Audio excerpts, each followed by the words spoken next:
Hello. Yes. So should I start with one example? Is that a good way, or should I first take your doubts, assuming that you have already understood it?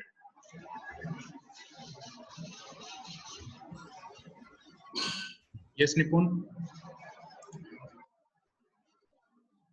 Example, sir. Example. Example से करते हैं. Okay. Yes. Am I audible clearly? Yes, sir. Yes, Okay. sir. Okay. Thank you. This is one example. So whenever you are given any problem on isometric, first thing you should look for is that whether you have been asked to make the isometric drawing or isometric projection, right? So we have already discussed in the class that whenever you are making the isometric projection, then the size of any edge seems to be a little bit reduced when we are making the isometric projection. And that reduction factor we have also discussed in the class, that it is under root 2 by under root 3, which is roughly 0.8164. That is 81.64% of the true size of any edge, right? But whenever you are making the drawing in AutoCAD isometric, whether you are making isometric drawing or you are making isometric projection in the AutoCAD, then it really makes no difference, because in isometric you can make the isometric projection on a full scale for the ease of doing the work. You can first make it as and if you are not considering any reduction in first place. Once you finish it, then you can always use the scaling command to scale it down, right? So now I'm going to make the isometric projection of this given example, right? So ultimately it is required that we should be scaling down all the sizes by a factor which is under root 2 by 3. But for the ease of doing or handling these dimensions, I'll first be making it as and if there is no reduction taking place. So I'll just take the values as the values are given to me, right? Okay. Now the next step, if you can go back to your lecture notebook, so we have actually written down these steps in I think second week of March before lockdown, when we were discussing this topic. So the next step is that you have to look for the overall width dimension. So in this case, the overall width. So first of all, look at the three views. The three views in this case are the front view, top view, and the left hand side view. Okay, so this is front, this is top, and this is left hand side view. So next thing is that what are the overall width, height, and dimension values. So in this case, the overall width is 110. Overall height is 60 plus 22 plus 34, so that makes 94, and so that makes 116. So total overall height is sum of these three values. And finally, the depth is here, which is 26, 60, and 24. So this makes 110, right? So the overall width, height, and depth you can read from the given views. So I have understood, I have been given front, top, and left hand side view, and I have also evaluated that what are the overall width, depth, and height given in this case. So width is 110, height is 116, and depth is again 110, right? Now, when I'm going to implement this in AutoCAD, then there are few things, there are few tricks which you should keep in mind. So that will actually make your working very convenient while you are working in AutoCAD. So what you need to do is, if you can see the screen, then there is an icon here, right? So that says polar tracking on or off, right? So make sure that this polar tracking is on. So you can also make it toggle it on or off by using F10 from your keyboard, right? And then further, there is a selection button here. There is a drop down button here. So if you click on this, then it also offers you that at what angles you will like the system to prompt you. Like in this case, since I'm going to deal with the isometric, so I will be requiring the angles of 30 degree, 150 degrees, and so on, right? So I'll be dealing with the angles which are multiples of 30. So I'm taking this option, that is I should get a prompt from the system when the cursor is trying to make a line at 30 degrees, 60 degrees, 90 degrees, and so on, right? So I have taken this option, right? And make sure that this polar tracking is on, right? So we are discussing one way. There is another way also. We'll discuss that also. This is one of the two ways, right? Okay, now let us start making the isometric of the box. Now, if the width is 110, the height is 116, and the depth is again 110, then what is the imaginary box which will completely fit this given object, right? तो इसके लिए आपको एक box सोचना पड़ेगा. That box should have the same size as that of the given object, so that this object can be completely placed within that box, right? So that box will be width 110, height 116, and depth 110. So let us start making the isometric of that particular box, right? So I'm just selecting my layer to be projection, because this is all temporary work. I may be deleting it later. And then I start with making a horizontal line. So this is a horizontal line, right? And then from this horizontal line somewhere you can actually draw a vertical line which is equal to the given height of the object. Just a second. Yes. Okay. So from somewhere here in the, I can call the mid of this line, midpoint. You can invoke this by shift and right click. So once you do shift and right click, this pop-up will come up, and you can choose, I want to start a line which should start from mid of this horizontal line. And so this is the height. Height should be 116, right? So that is the first line that I've drawn. Now I want to make another line which should be 30 degrees to horizontal. So since I have put this polar tracking on by F10, so the system will prompt me whenever I tend to an angle 30 degrees. Here you can see there is a prompt. You can see the extended line, right? Whenever the cursor is making 30 degrees to the horizontal, the system is prompting you.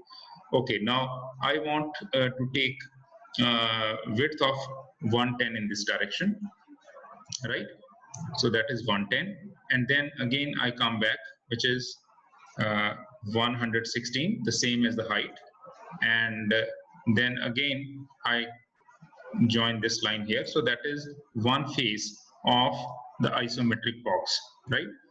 Now I go this way. Again, I'm awaiting a prompt from the system when the angle gets 150. Yeah. So I get a prompt here when the angle is 150. Now this is the depth direction. So I'll say this is 110. Okay, the depth is also 110. Then from here I go vertically up. That is the height direction. It is 116, and then back to this place. So that is the second phase of the isometric box. Then again, from this point I go 110 at 30 degrees. I'm getting a prompt already here. So you can see that the prompt is there, 110 when the line is drawn at 30 degrees. Again, this one, right? So this is the isometric of the box, that box which will completely fit the given object. So let me just bring my drawing here and the given orthographic views. Let me just reduce it so that the two sizes are comparable, and move it little closer. And this one, okay. Okay, so okay, I can make it little smaller again, something like this, and I can actually move it. Okay. Move and make it little closer to this. Okay, now it will completely fit the screen. Fine. Right? So this is the given problem, and this is my solution. Now, for the sake of understanding, I'm just marking it that this is the height, right? This is 116. Then oblique, the aligned dimension in this direction, this is the 110, and this one is another 110, right? So this is a box which is height this direction, width this direction, and depth this direction. And if you remember, we have also discussed in the class that in case some side view is given to you, like in this case you are given the front, top and the left hand side view. If some side view, it can be right hand side view, in some examples it can be left hand side view. If side view is given to you in the problem, then you have to place the depth in this direction, whatever side view is given to you. Like in this case you are given the left hand side view, so you will take depth on this direction, on the left direction, and width on this direction. Height is always vertical. Height, there is no issue in the height. But if in this case, if let us say if some problem you are given the right hand side view, it means the side view is given on this side, then you will take depth on this side, on the right side, and width on this side, right? So this is important. So in this case, please keep it in mind that this is 110 and this is actually depth, right? I'm just overriding the text. So this is the depth always, right? Because depth is on the left side because you are given the left hand side. Okay. Now this box actually shows me that this is the working area within which my isometric will fit in. Anyway, I will not going to go beyond this box, right? Now you have to ask yourself a question that the front view is 110 by 116, right? So front view will be fitted on one of the three faces. You are now given the three views, front, top and left, and you have also got three faces here in the box, right? Now which face is 116 vertically and 110 horizontal, right? So that face out of the three in the box is actually, if I just try to fill it, so this is the face which is going to represent the front view. So that's it. This is 110 by 116. You can see this is also 110 by 116, right? And then obviously this face is invariably going to be top face always, right? So this is 110 this way and 110 this way. So the top view in this case, I'm just putting a different color. So this is the face that is going to contain the top view of the object, and the last face, that is this one, this is going to contain the side view of the object, right? So these are the three faces. This is going to contain the front, this is going to contain the top, this is going to contain the side, right? Okay. Okay, just let me keep it on side so that we can come back to it later if required. I'm just making a copy of this. Okay, let it be placed on this side. So I'm just deleting it.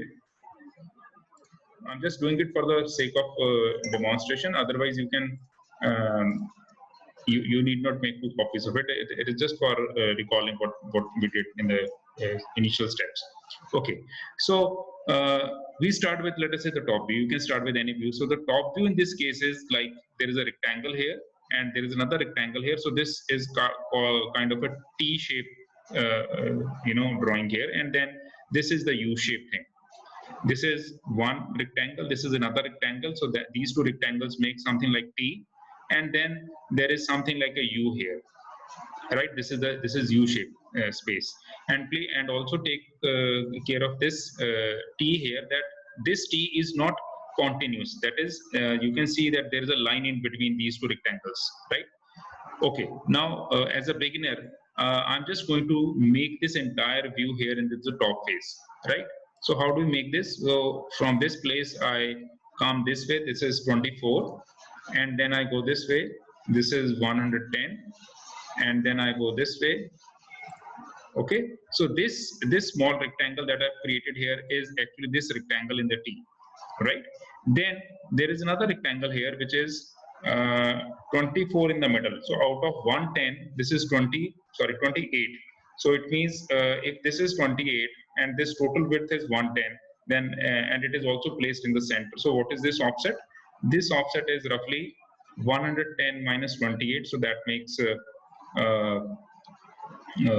how much? 82.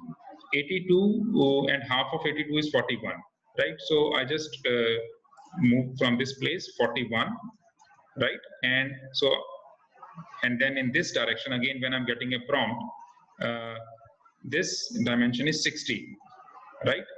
And then this width is 28, and then back to this is again 60. Now this 60 is actually, I'm taking it from here, this value is given to be 60 here, right? So this is the actually T-shaped thing given in the top view, and the balance U shape is also here, right? So that is how the top view is actually fitted on the top face. Okay, now we do the same thing for, let us say, the side view. The side view is simply one L shape and one triangle, right? Now this L shape, what is this dimension? What is this width here? That we can easily read it from the orthographic. 24. Yeah, this is 24. This dimension here is 24, right? So you can read it from the knowledge that you have from the orthographic, that this width is actually projected by this dimension here, 24, right? And this 24 I have already taken while making this 24 we have already taken, right? So that shows the dependence of one view on the other. Okay, now I have to make this L shape. These two lines are already here. This is part of L, this is part of L. Then I need to go 24 this way, then I need to come down what distance? This is total height minus 22, right? 90. Yeah. So from here you go 22 up, right? And you draw one line like this, right? You can draw one line when you are getting prompt, okay? Then you can draw another line from here and just drop it like this, okay? And then you can just trim it, whatever is not required. So I just don't need this, not required, not required, not required. So this is the L shape, right? Now we talk of this triangle. Now the vertical leg of the triangle is actually getting projected from this side, from the front view. So what is this height? This is 50, right? So from here I go 50 up, right? Okay, and then what is this base of the triangle? This base of the triangle is actually getting projected from here to here, right? This thing. So this is 60. So from this place I go 60 this way, and I can just come back to this line. So this is the triangle, right? So this is the triangle. So I have completely placed the side view on this face. Then similarly, I can also make the front view. Now the front view in this case is one inverted T, one inverted U. Okay, so this inverted T is what height? 22. This 22 is common with this 22 here in the side view, and this 22 has already been considered here. So from this location I go how much? 110, right? So that one rectangle is actually this base of inverted T, right? And then I have to make this vertical rectangle here. So what is this width here? This width is 28, and as we did in the top view, this total is 110. 110 minus 28 is 82. So half of that is 41, right?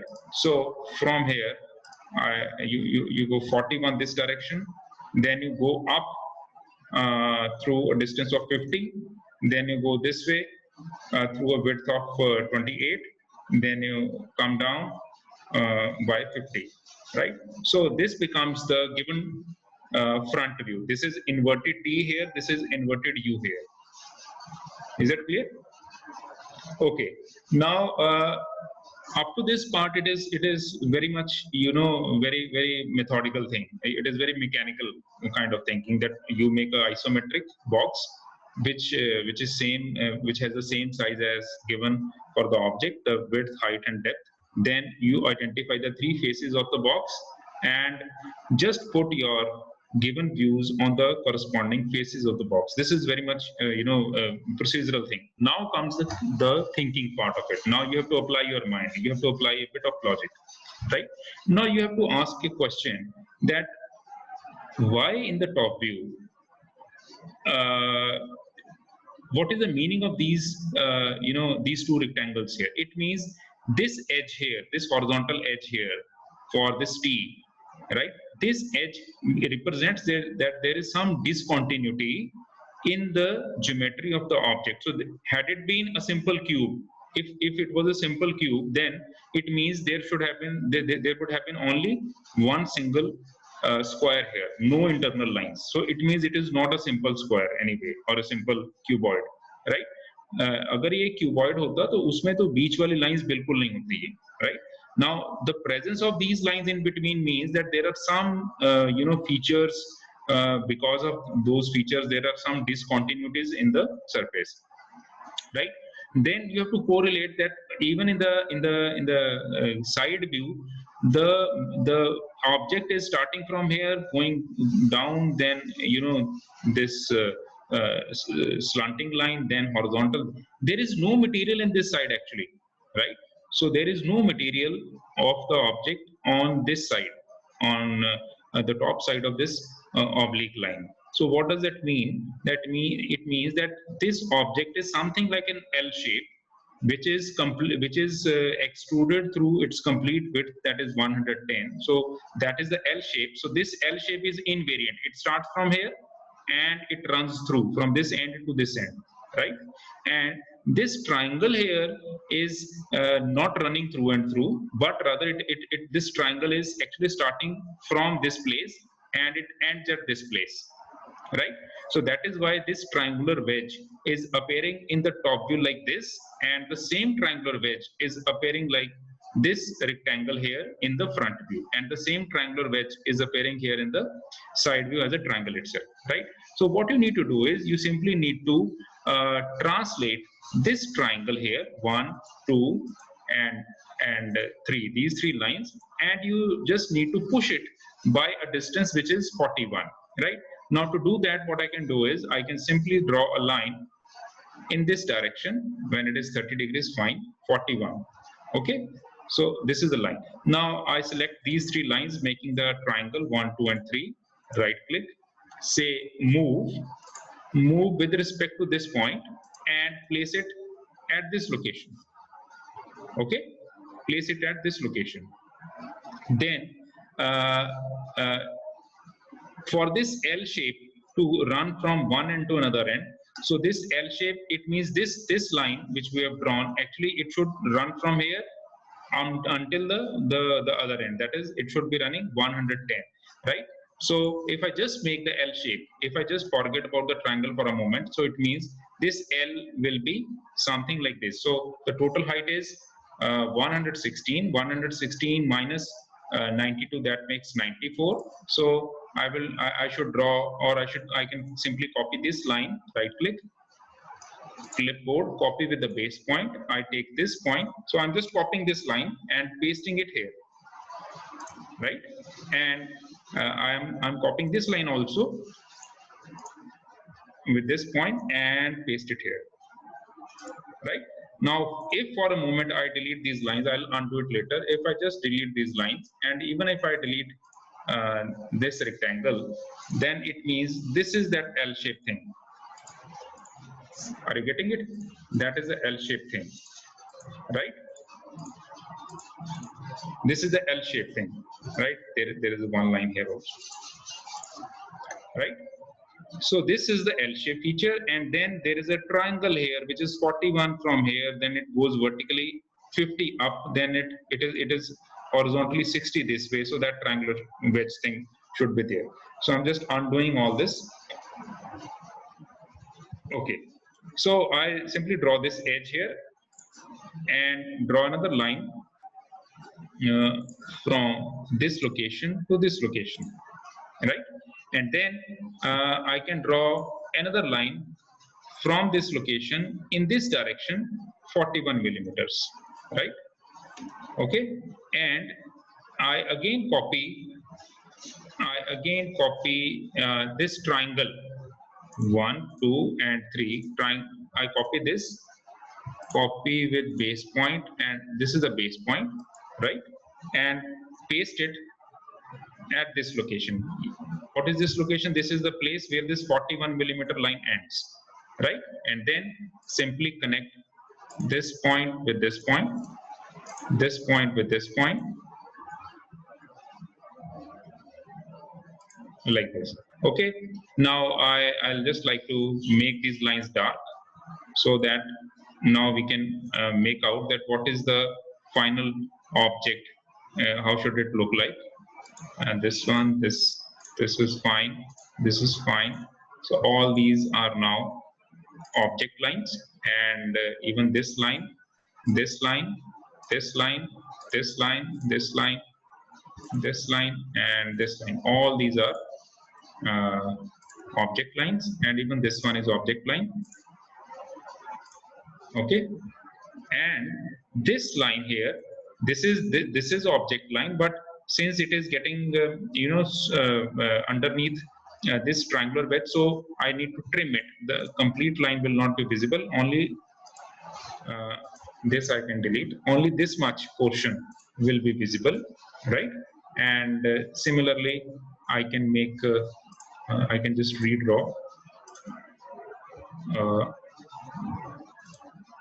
this complete line. Okay, right? Now you can correlate that in the as per the given front view, we have made this inverted T shape and this inverted U. So actually that inverted T shape and inverted U meant what was meant from that was this base of the inverted T is actually this base of the L-shaped slab. This vertical rectangle here is actually the representation of this triangular wedge, and whatever is this inverted U, that inverted U is actually coming from this area, from this face, right? Similarly, you can look at the top view. So the top view is again one T-shaped thing. There is a dark line in between, so that shows the discontinuity between the two rectangles here. Then there is one U-shaped area here, so that you can read it from here that this is the top of that rectangle.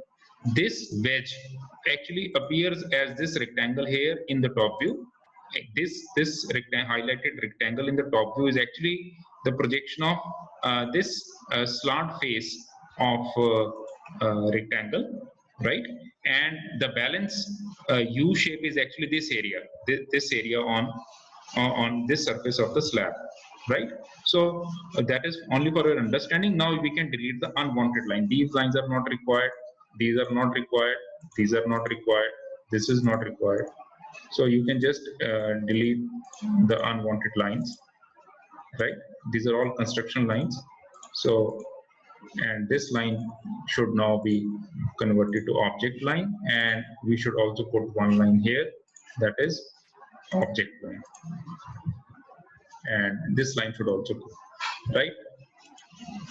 So that is how you can make the isometric of the given object, right?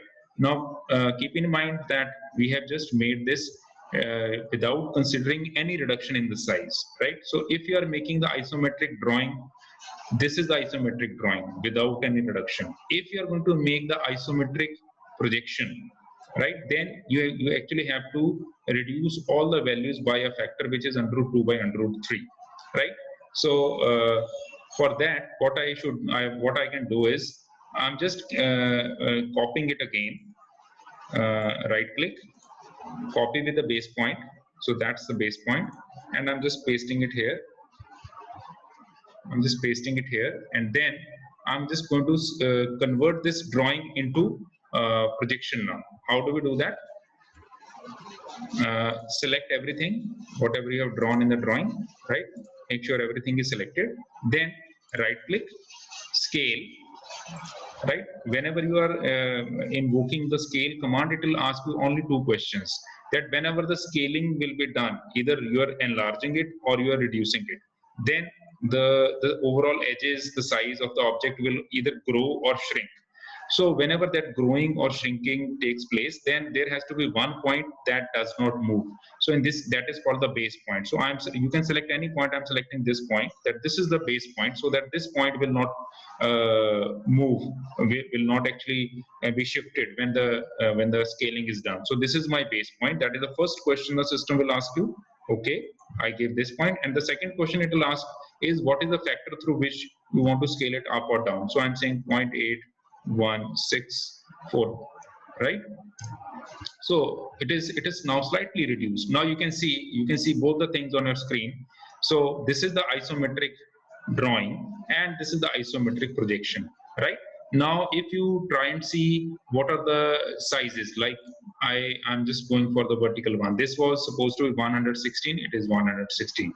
Right now, if you dimension this edge here, this will be coming out to be 95. But if you just go with precision, you increase the precision. So this is 94.7. So this is actually 0.8164 times 116. You will get this value, right? So when you are working in AutoCAD, so you can simply make the thing in with the first with the full dimensions, and then you can invoke the scaling, the scale command, right? So I hope this is now clear. Now we are left with how to put the proper dimensions, because I have been getting a lot of queries from the students through messages that how do we properly dimension the isometric problem.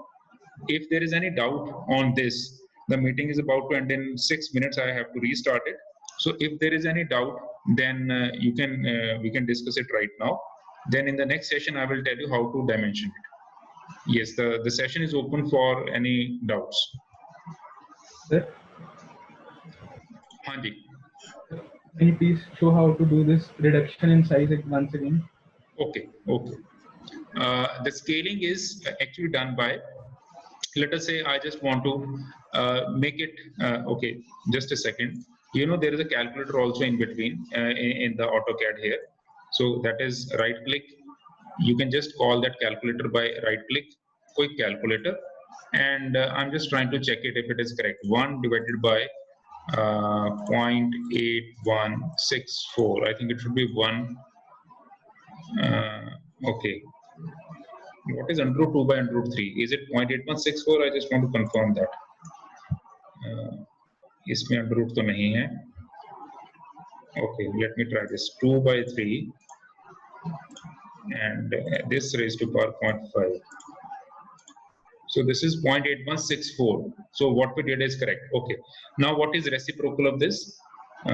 Reciprocal is, yes, this is, please remember this figure, 1.2247. Okay, 1.2247, or better I can copy it.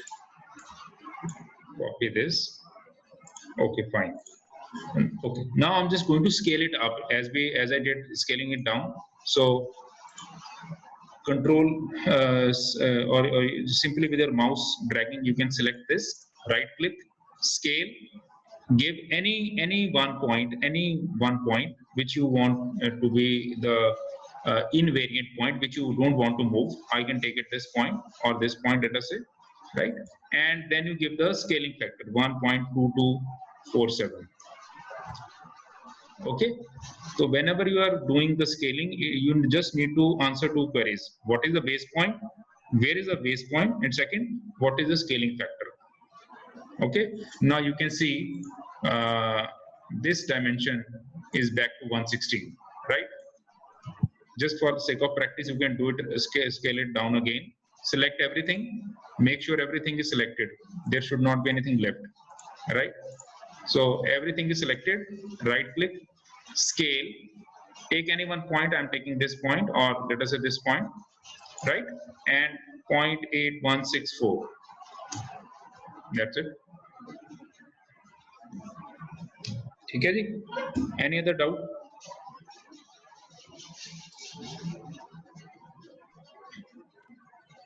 Any other doubt? Scaling करते क्यों है sir? एक minute, one at a time. हाँ जी. Sir scaling क्यों करते हैं? Scaling actually ये हमने क्लास में भी डिस्कस किया था. आई थिंक आपको कुछ जो हमने वीडियोस शेयर किए हैं, ये उन कुछ वीडियोस में भी मिल जाएगा आपको. ये इसका जो जस्टिफिकेशन है, इसका रीजन ये है that whenever you are making the isometric, then you want to see 3 faces in single view. In orthographic, you are seeing one view in one, you are seeing one face in one view. तो आपको यहाँ पे front में एक face दिख रहा है, top में एक दूसरा फेस दिख रहा है, साइड में एक तीसरा फेस दिख रहा है. So for seeing one face, you need one view. So you need 3 views to see 3 different faces. Whereas in the isometric, you are using only one view to see all the 3 different faces, like in this case, like in case of this cube example, you can see this is only one view, and you can see the front face also, you can see the top face also, you can see the side face also. It means the object has to be presented to you in such a way that you can see all the three faces in single view, right? But when you present the object like this to see the three different faces in single view, then the object is presented in an oblique way to the observer, right? So because of that oblique presentation of the object, the true sizes they tend to reduce. And actually the meaning of isometric is that there will be some reduction taking place along width direction, some percentage reduction taking place along height, some percentage reduction taking place along depth. But isometric means that these reductions are same along all the three axes, W, D, and H, width, depth, and height. These reductions are same. So that is why the term is isometric. Okay, friend, this session is going to end. I'm just going to stop it, and please rejoin. इसका time खत्म हो रहा है.